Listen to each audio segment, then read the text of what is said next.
Les invités de Philippe Jam sur RCI.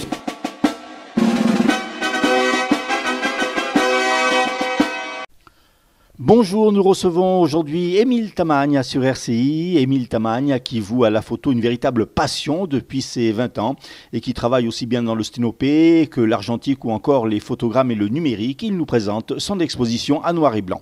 Alors cette exposition, c'est une petite rétrospection en fait, de mon travail photographe que je fais depuis quelques années quand même déjà. Donc il y a pas de tout, mais pas mal de choses, enfin pas mal d'expérimentales comme ça, ce sont des photos expérimentales, quelques photos conceptuelles que vous voyez enfin, sur l'autre côté, et puis des photos de paysages, puisque la Corse s'y prête tellement bien. Alors je privilégie le noir et blanc, mais il y a quelques touches de couleur quand même, parce que voilà, sur les paysages, des fois j'aime bien aussi qu'il y ait un petit peu de couleur, mais c'est toujours des couleurs très douces et un petit peu pastel. Alors, il y a des choix réfléchis, calculés, notamment pour les expérimentales ou les conceptuelles. Et puis, des fois, c'est le hasard dans les balades, le parcours, en marchant, on voit des sites qui vous plaisent ou un arbre qui peut être très joli. Et à ce moment-là, on déclenche. Alors, la photo, c'est quelque chose qui date. Donc, j'étais très jeune, j'avais une vingtaine d'années, même avant. J'ai commencé par...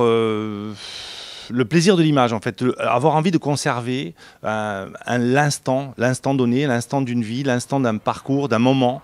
Et c'est ça qui m'a poussé vers l'image. Et après, j'ai commencé à développer mes photos moi-même dès le départ. Et je continue toujours à faire j'ai mon labo, toujours, je développe mes photos, les photos noir et blanc, j'entends. Hein. Et je fais du sténopé, je fais de l'argentique, je fais des photogrammes et de la photo numérique aussi, les 4 techniques. Pour le moment, non. Cette expo, c'est un peu grâce à France-Anne, puisqu'elle a eu vent que je faisais de la photo. Elle a insisté pour que je lui montre mon travail.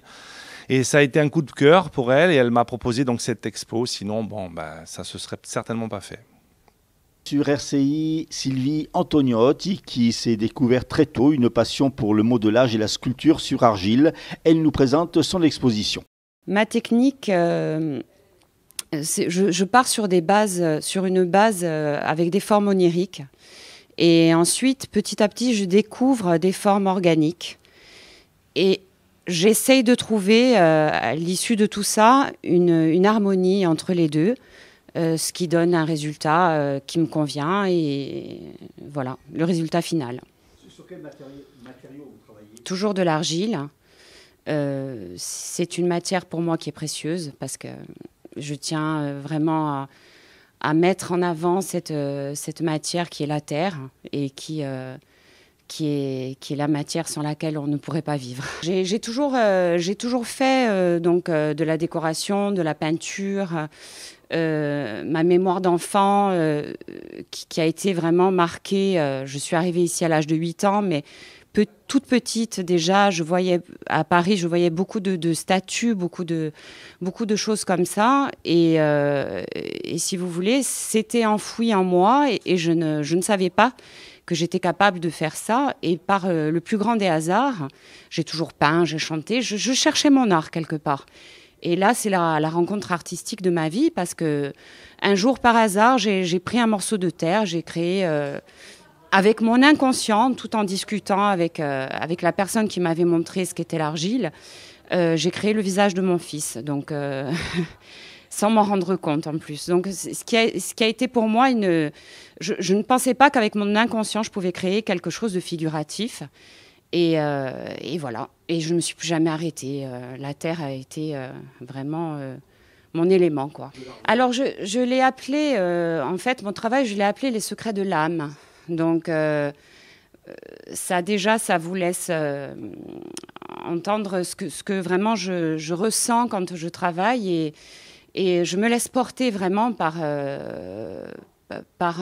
mes émotions, ce qui donne après le résultat que vous pouvez voir autour de moi. Je ne compte pas le temps que je passe sur une création, sur une œuvre. Des fois, ça peut durer des mois parce que je suis une grande perfectionniste. Donc, tant que c'est pas parfait à mes yeux, humblement, je m'arrête pas.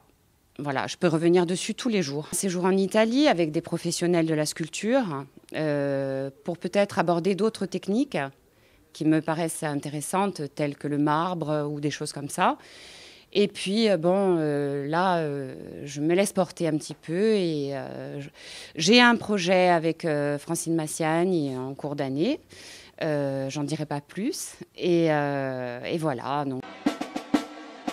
Les invités de Philippe Jam sur RCI.